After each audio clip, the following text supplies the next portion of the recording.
11 et 12, je vous laisse le bosser un petit peu une fois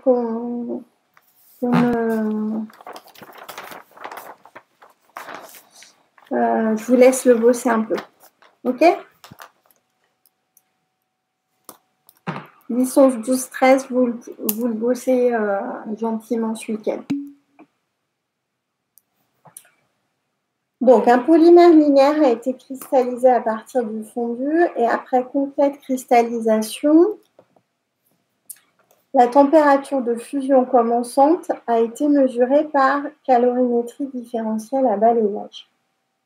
On obtient le tableau de valeurs suivantes. Donc, on a des températures de cristallisation et des températures de fusion.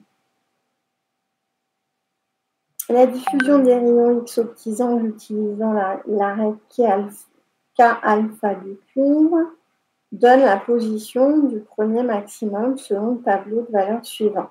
Okay. Déterminer la température idéale de fusion. Alors, ce n'est pas TF, on va la noter TF0.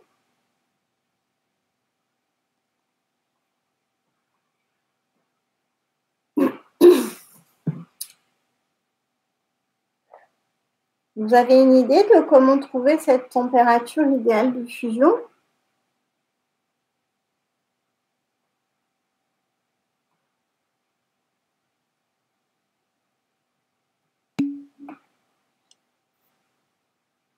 Non.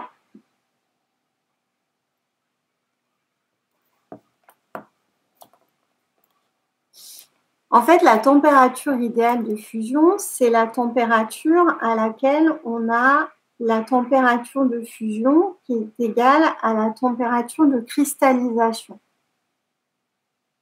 OK? Donc, ce qu'on va tracer, c'est je trace la température de fusion en fonction de la température de cristallisation. Donc ça devrait bien se passer puisque j'ai les valeurs dans le tableau.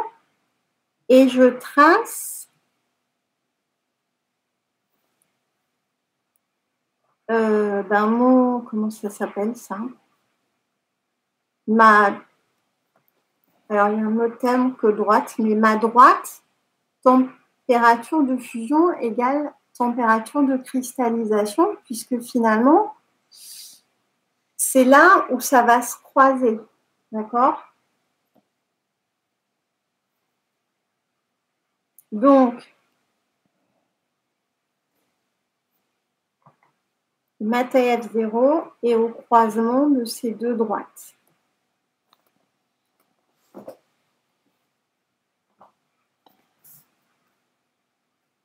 Ok, c'est généralement comme ça qu'on fait pour déterminer la température idéale de fusion. Donc, vous tracez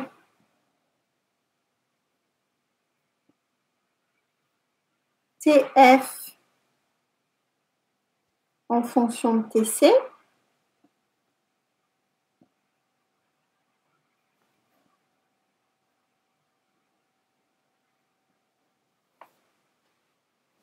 Et vous tracez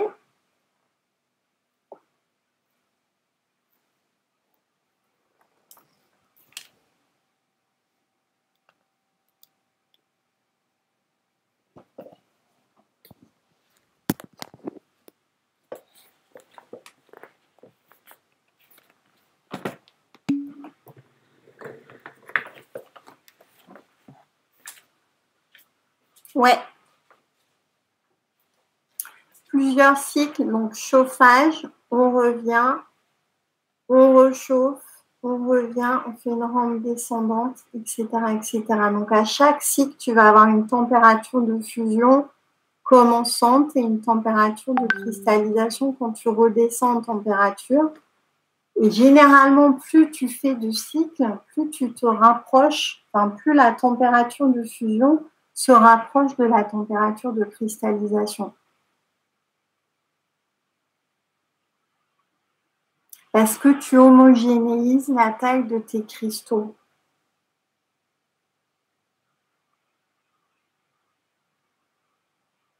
Ça marche? Ouais. Mais en fait, plus tu avances dans tes cycles, plus tu vois qu'il y a moins de différence entre ta température de cristallisation et ta température de fusion. Au départ, tu es à 30 degrés, ça veut dire qu'au niveau de tes cristaux, tu as différentes tailles de cristaux et que du coup, tu as une grosse différence sur tes températures. Et plus tu avances dans les cycles, plus cet écart va diminuer.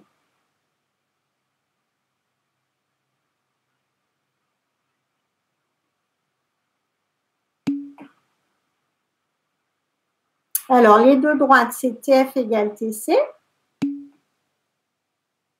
Et la deuxième, c'est TF égale TC. Donc, pour 300 en TC, tu as 300 en TF.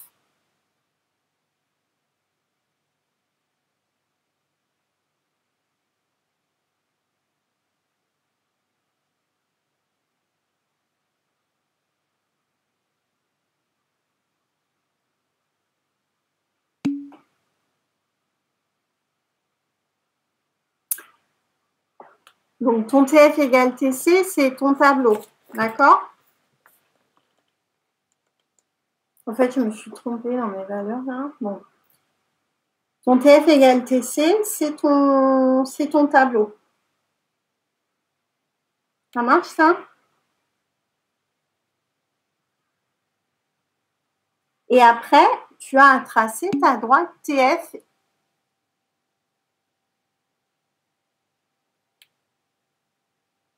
Xavier, parle-moi. Mais le tableau, c'est quoi? TF est égal à FTC?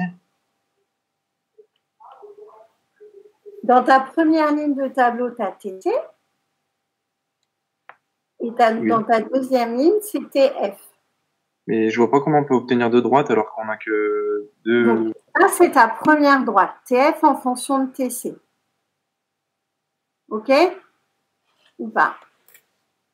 Tu prends tes valeurs et puis tu les associes.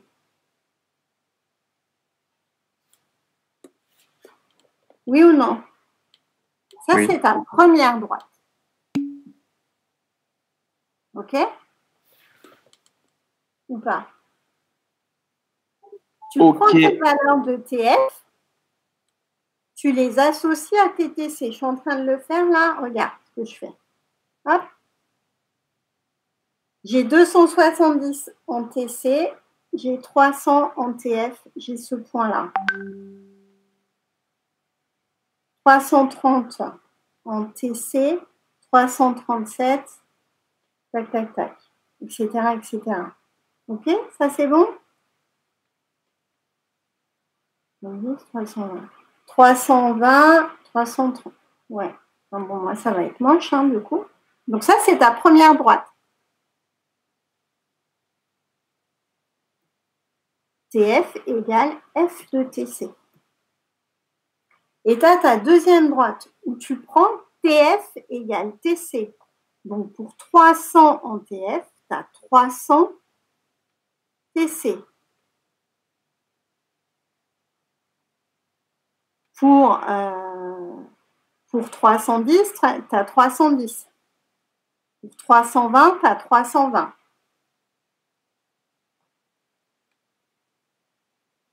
C'est bon là?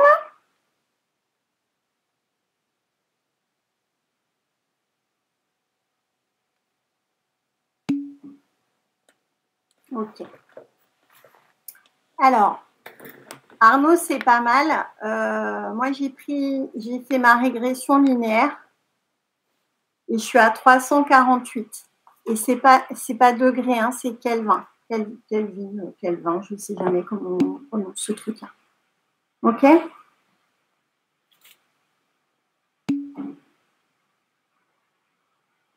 Ça marche. Ouais? On est obligé de tracer les courbes, madame. Non, mais moi, honnêtement, enfin, même dans les exos d'avant, là, c'est ça qui me pas me bloquait, mais qui me faisait un peu, voilà. Chier? Non, c'est pas ce que j'ai dit. C'est vous. En fait, le truc, c'est Non, tu n'es pas obligé. À part Ah, si on dit tracer. ouais, non, mais ça, en plus, vous allez le dire, donc... Ouais. Mais en fait, le truc, c'est... Alors, tu fais le choix de ne pas tracer. Oh, on n'a rien sous la main. Comment dire ça? En fait, tu peux... c'est un peu haché, mais allez-y. Ouais, pardon. Et c'est moi qui hache ou c'est... Non, c'est peut-être moi. En fait, le truc, c'est si tu nous mets rien sous la dent, on ne va pas pouvoir mettre 2 points. Mais il y aura sous la dent, ne vous inquiétez pas. Non, mais si tu expliques ta démarche et dire, voilà, je trace ça, et puis tu te mets sur la régression linéaire. Ouais. Donc, ta valeur numérique est fausse. Ouais. Oui, au moins, vous avez...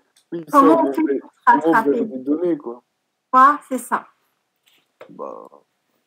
Après, rien ne t'oblige de tracer si on te demande... tu vois. Ouais, si on ne demande pas de le faire, pas forcément de le faire, mais dans tous les cas, ça sera demandé. Donc, en fait, je ne sais pas. Pour le coup, ça dépend de l'exo, vraiment. Merci vraiment. Alors, tu prends exactement, Jules, excuse-moi, Habib, tu prends 300 en abscisse, tu mets 300 en ordonnée. Voilà. Tanouchika est parlé. Et Habib m'avait posé la même question. Tu prends la même abscisse et la même ordonnée. Donc, ta TF égale TC. Bon, et moi, c'est pas très beau sur mon graphique parce que du coup... Ouais, Florent. C'est ça.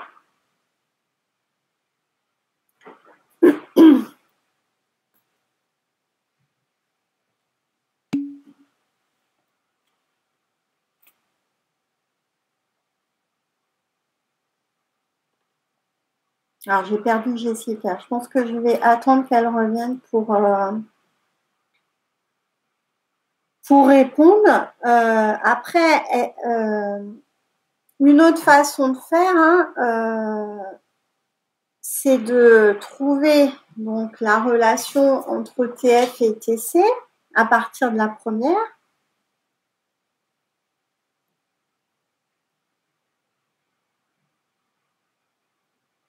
Donc, moi, ça me donne à peu près ça. Et de faire par le calcul, équitation, couillon, je n'avais même pas vu. Et de dire TF égale TC et donc de sortir la valeur TF0. Jessica, t'es revenue?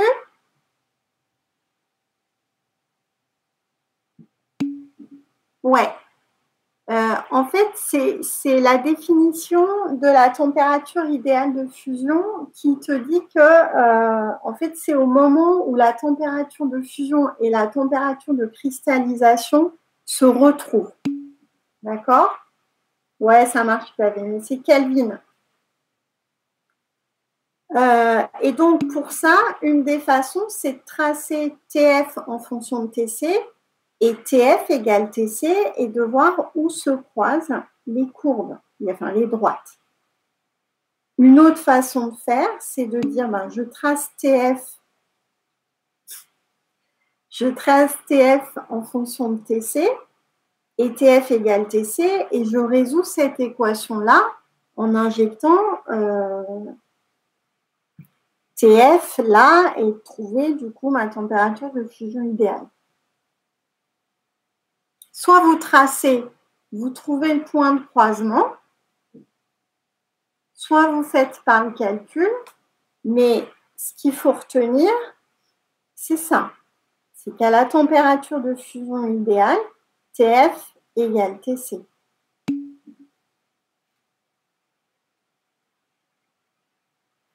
Ouais. C'est le point de croisement.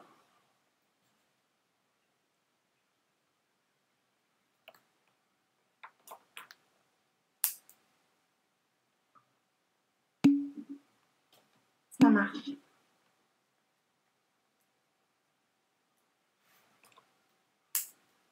Ouais, je l'ai fait à la calculatrice.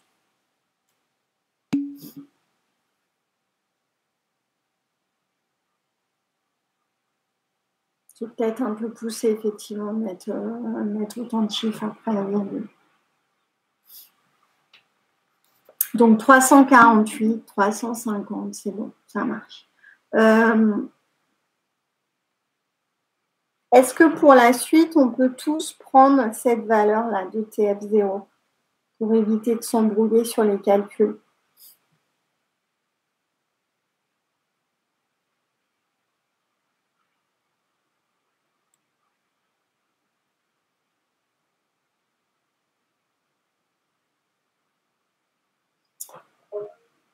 Ouais, Gabi.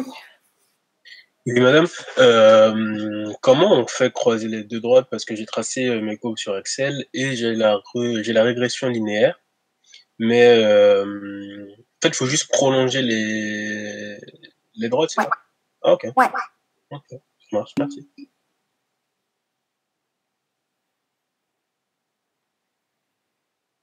Parce que c'est par définition, en fait, Ali.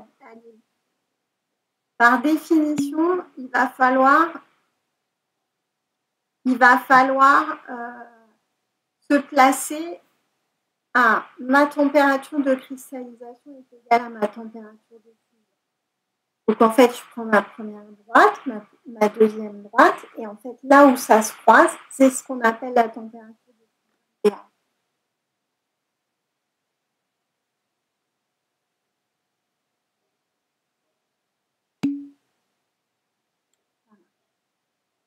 Cool jeu.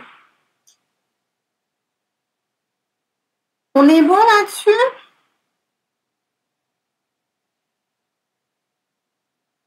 Ouais, alors attends. Ça marche.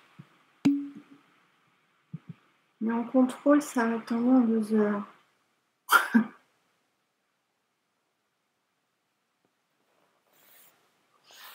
Ouais, je sais. Mais bon, on va pas faire 5 exercices avec 5 courbes à tracer, hein.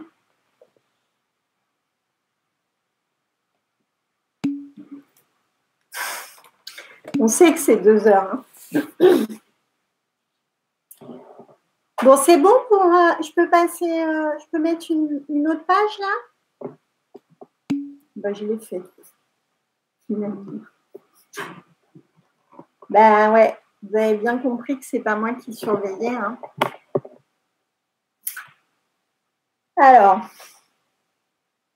Tac. Alors, deuxième question.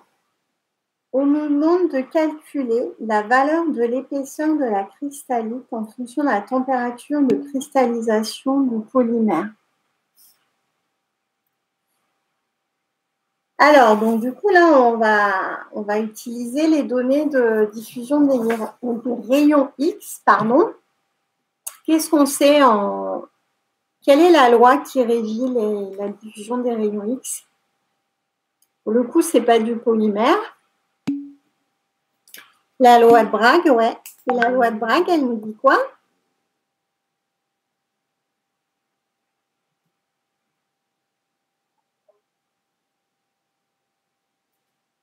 Momo?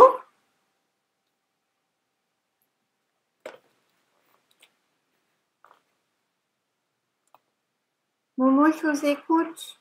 Ou alors c'est un... Non, j'ai dit que la droite, c'était n fois lambda est égal à 2d sinus θ. Ouais, c'est ça. Donc là, comme on est sur la... C'est ça. Ouais, dans le bon ordre, mais ça marche. Donc, vu qu'on est sur une première raie, on n'a même pas besoin d'avoir le N. D'accord. Et donc, ce qu'on cherche, c'est le D. Le D en fonction du reste. Donc, en fait, on va avoir un tableau où on aura donc température de cristallisation, θ en degrés. Et donc, vous allez calculer pour chaque température de cristallisation le petit d.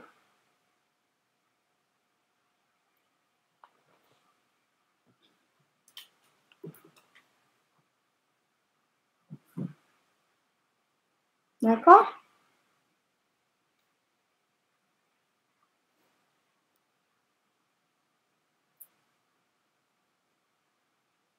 Donc là,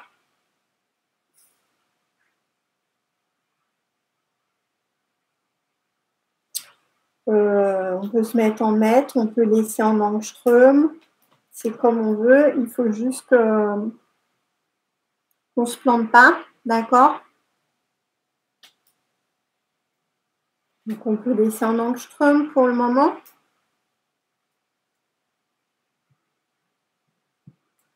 Donc pour chaque température, vous calculez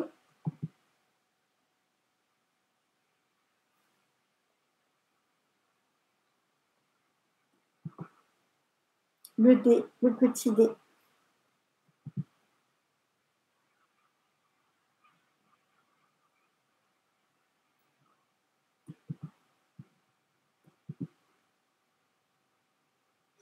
Ouais, en fait, Alicia, t'es là ou pas?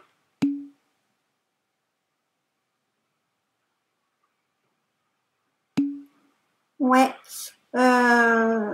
Ton maître d'apprentissage va être là cet après-midi? Pour la réunion, là, en visio? Ou pas? Ça marche. Parce que du coup, ouais, donc ça marche. On reste comme ça. En fait, c'est une question que je me posais parce que du coup, mon vendredi après-midi s'est libéré. Du coup, finalement, je pouvais être là à la réunion visio. J'ai vu Mokhtar et son maître d'apprentissage jeudi. Et du coup, je me posais la question pour toi. Mais ça marche. Jeudi, c'est bien. Nickel. On bouge rien. Non, non, pas de souci. Je devais être en TP. En fait, finalement, je ne suis pas en TP. Donc, du coup, mais c'est bon. Pas de souci. On reste comme ça.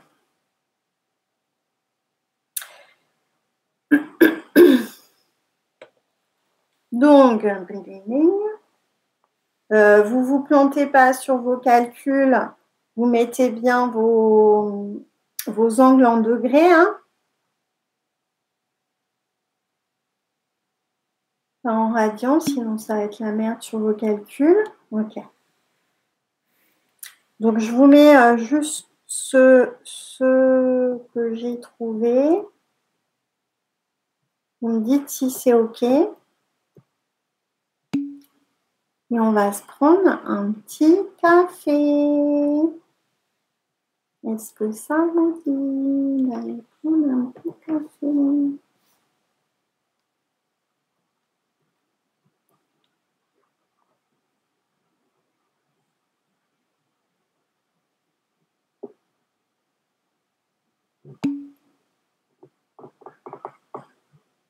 Est-ce qu'on prend... Ben non, en fait, non. On associe pour chaque TC un D, mais on n'a pas besoin de la température, hein, puisque la température n'intervient pas dans ce calcul-là. Tu fais juste lambda sur 2 sinus θ. Tu associes, mais c'est tout.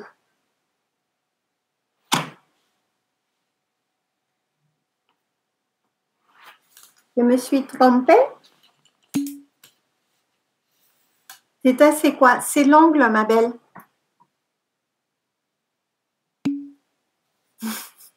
Pas de souci.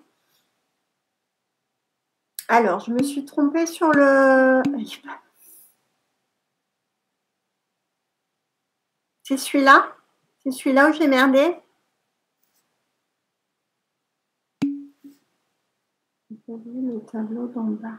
Pas de souci. Ok. Alors, j'ai peut-être arrondi, hein, j'en sais rien. Ouais, Aurélien. Ouais, on est au pouillème, hein. Je comprends pas la notation.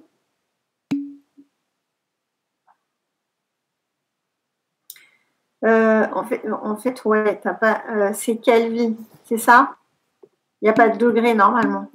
Ouais, je suis d'accord.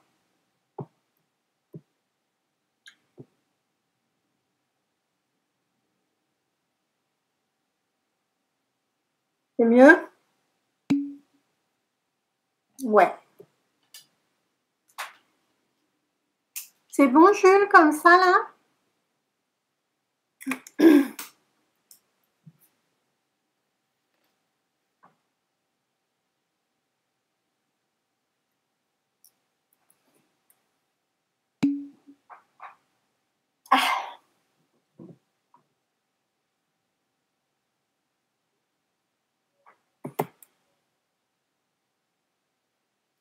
Merci, Jules.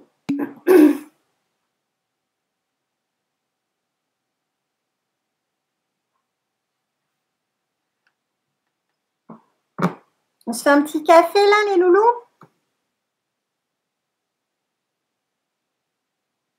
Allez, ça part.